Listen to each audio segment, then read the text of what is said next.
Ouvert et présidé par le Dr Hage Geingob, président de la République de Namibie, en sa qualité de président de l'organe de la SADC sur la politique, coopération de défense et sécurité, le sommet extraordinaire qui a débuté en début d'après-midi a eu pour, entre autres buts, de tabler sur la promotion et la sauvegarde de la paix, la sécurité et la stabilité dans la région.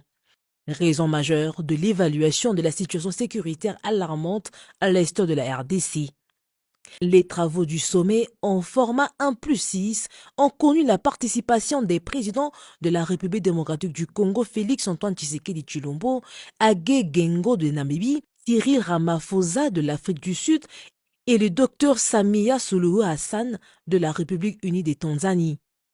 Les chefs d'État de Malawi, l'Angola et la Zambie ont délégué leurs représentants. Une brève réunion, mais couronnée des succès pour la République démocratique du Congo à travers son président Félix Tshisekedi.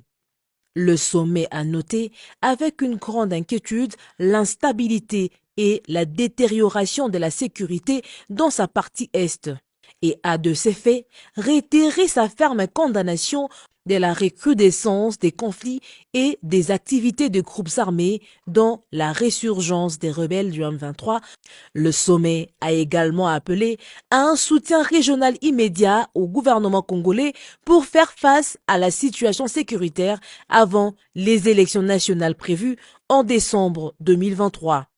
La grande annonce aujourd'hui, le sommet a approuvé le déploiement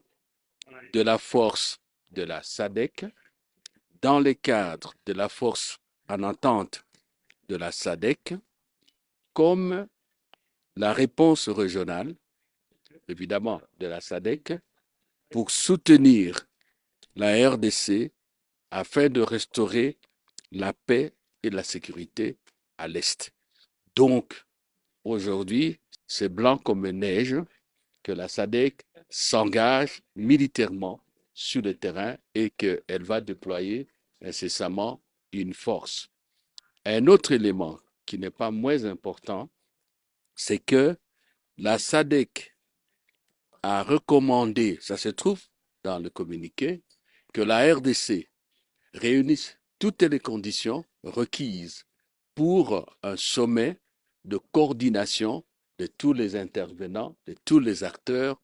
internationaux sur le terrain afin d'arriver à une action efficace et harmonisée. Et sur ce point-là,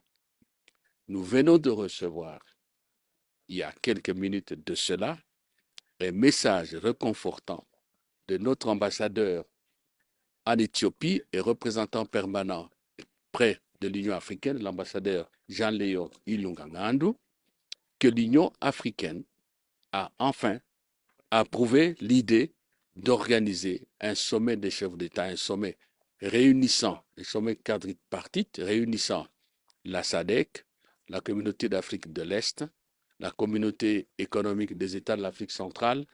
et la CIRGR, la conférence internationale sur la région des Grands Lacs, justement pour arriver à mettre en place cette coordination dont la responsabilité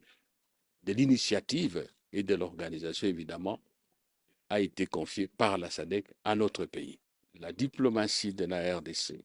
conduite par le chef de l'État, de main de maître, est en train d'avancer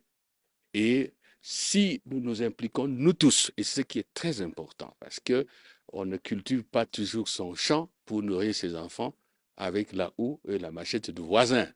Si tout le monde s'implique, comme on le fait dans un élan patriotique, autour du chef de l'État, pour soutenir nos forces armées, pour soutenir son action diplomatique, je crois que vous voyez ce que je veux dire. Nous allons gagner et nous gagnerons.